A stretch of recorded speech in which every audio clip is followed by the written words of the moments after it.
This is the video presentation that goes along with Chapter 37. Chapter 37 covers 1952 and 1960, getting into the Eisenhower Administration. The images within this presentation are all in the public domain, and please don't hesitate to give me a call or an email if you have any questions regarding this presentation. Thank you. The 1952 year presidential race is an interesting election. This is between Eisenhower and Adlai Stevenson in 1952. It becomes a bit of a landslide victory for Eisenhower. This marks kind of a shift from the pre and during World War II kind of race. This is a race in which the era of the Democrat president is we switch gears and go with the Republican Eisenhower. But as you can tell, it's a bit of a landslide victory. The country seems like it's ready for a bit of a change. As we get into Eisenhower's administration, it becomes evident that the shift has occurred. This little bit of an economic struggle between the end of World War II and the beginning parts of the roaring 1950s. Their conversion has begun conservative. This is Eisenhower's approach here, modern republicanism. This is a conservative when it comes to money, but very liberal when it comes to human beings. In this affluent society, this idea that the roaring 50s and the way in which our economy bounces back, there's lots of changes and lots of interesting things going on with the pop culture of the 1950s, and this presentation will deal a lot with that. A big part of the 1950s was the education of our former veterans, our World War II veterans, and the GI Bill was a big part of that. Veterans coming back to America, coming back home, and going off to school, and really starting to kind of boost our economy with that education. Of course, television is a big part of that. The Eisenhower campaign was the first to use campaign commercials, and then we also have the Nixon checkers speech. Extremely interesting, the way Nixon appealed directly to the American people, and he has a famous speech, the checkers speech. But the Living Room Candidate website it's a great website if you want to look up every major television campaign commercial of every major presidential, of all presidential races, going back to the first one in 1952 with Eisenhower. This slide illustrates some of the importance in the 1950s of automobiles. We have, of course, then the drive-through or the drive-in with movies, and then we have the drive-through. The idea of McDonald's comes to play, and other drive-through institutions as well. So those are 1950s images. I Love Lucy was the most popular show in 1952. We also then have Gunsmoke. And of course we have then the King, Elvis, and his arrival on stage. Short video clip on your video clip assignments will demonstrate that, but the way in which Elvis arrived on the scene, something the country had never seen before. Radio was still very popular in the 1950s. Kids would run home from school, sit in front of the radio, listen to the Lone Ranger, the Green Hornet, and other very popular radio. Some of the foreign policy initiatives of Eisenhower is, first of all, and most important, ending the war in Korea, and eventually this idea of brinkmanship, and we also then have the introduction of the CIA. We have Eisenhower's approach to Khrushchev, and then one of the more interesting aspects towards the end of Eisenhower's administration is this U-2 incident and the shooting down of a U-2 over the Soviet airspace. The U-2 incident is just kind of a fascinating occurrence that happens at the end of Eisenhower's administration. It's a top secret spy airplane that was developed, and it was flying over the Soviet Union, but we were denying that this was happening. The Soviet Union was complaining because the plane was showing up on their radar, but they didn't have the technology to shoot it down. And then all of a sudden they did get a surface-to-air missile, and it did shoot down one of our planes, and this was the wreckage. We assumed that the pilot, Gary Powers, would not survive. However, he did. And so this became a bit of a show trial, as Powers survived and was put on trial in the Soviet Union. Here he is demonstrating his plane and what actually occurred. And so this was a bit of an embarrassment for the United States, as it became evident that we had been spying on the Soviet Union with the U-2. It was also a bit scary to realize that the Soviet Union's technology had advanced to the point where they could, in fact, shoot down one of our most advanced airplanes. So this is a newspaper clipping of Gary Powers' 10-year sentence in the Soviet Union.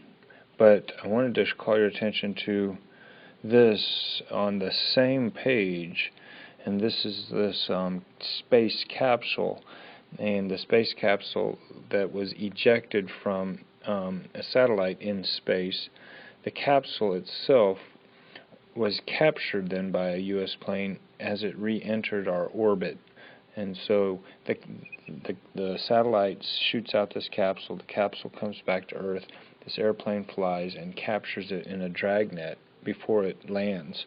Now, the reason why this is significant is because this is actually a super high satellite that is taking photographs, and it was one of our first spy satellites, where we had what was called the Corona, and Kodak had developed a super high technology camera, and so we didn't necessarily need the U-2 planes to fly over Soviet space and take pictures anymore, because we had developed a satellite to do the same thing.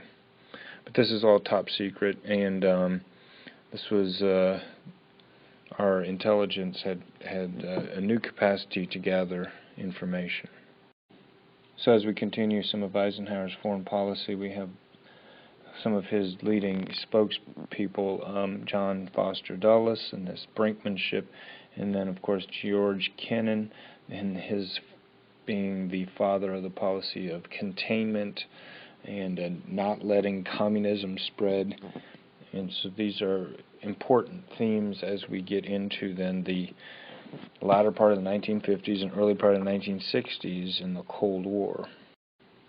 So then as we continue this chapter, some of the other issues, this National Security Council, the NSC, and then we also have the idea of the House of Un-American Activities Committee, the Hollywood 10, the witch hunts for communists, then we have the trial of Julius and Ethel Rosenberg, the spies. So because of some of this, we definitely have a paranoia that exists against the spread of communism,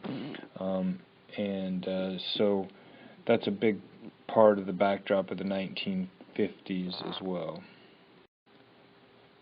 So I think in your textbook, but also then in this presentation, we look at Julius and Ethel Rosenberg, and they're eventually executed in 1953. I don't know why there's an extra 19 there. June 19, 1953. And after being found guilty of conspiracy to commit espionage, they were selling and passing information to the Soviet Union. And then we have the McCarthy hearings and McCarthyism, and kind of his rise and then quick fall from fame as he is on his crusade and campaign to weed out communists in our government. And then just a little bit more information about the Hollywood 10. The House Committee on Un-American Activities targeted the Hollywood's film industry. Actor, writers, and producers alike were summoned to appear before the committee and provide names. And so this was, if you did provide names, then you were sometimes let off the hook, but otherwise you would be blacklisted and never work again in the entertainment industry. So this was kind of a dark moment in our anti-communist hysteria and witch hunting. And a big part of the 1950s is, of course, then this nuclear anxiety and this development of the hydrogen bomb and the nuclear, the increasing technology in the nuclear weaponry. So 1,000 times more powerful than the atomic bomb dropped in Hiroshima. And we have this advancement because of the incredible advances in technology and computerized technology. So the Maniac, the mathematical analyzer, numerical integrator, and computer, the Maniac. And this is used in the defense industry almost primarily. This is kind of an interesting picture, this picture of these ladies, and they're cleaning the Maniac computer. And one of the problems they sometimes had was the issue of the light bulbs that were put in these computers to show whether or not you had a 1 or a 0, a positive or a negative charge. The light bulbs would sometimes attract moths, and so the ladies would go in and clean, and it was called debugging. And this is like one of the first moths that was actually caught and found inside the computer, causing a malfunction. And so even still today, when you have a problem with a computer, of course you have to find the bug, you have to debug it. And so this is, of course, then the testing of the hydrogen bomb, and this occurred in the Bikini Islands off in the South and the French Pacific, the very far, the French islands in the South Pacific. And so this leads then to lots of tests, and definitely a further advancement of the atomic bombs and our weaponry. So that concludes the assignment, the video for Chapter 37. You also do have a short video clip assignment that I'd like you to work on. As you go through that, I think a lot of this stuff will be explained in a lot more detail. But if you have any questions regarding this presentation, please do not hesitate to email or give me a call. And a reminder that all of the images within this presentation are in the public domain. Thank you.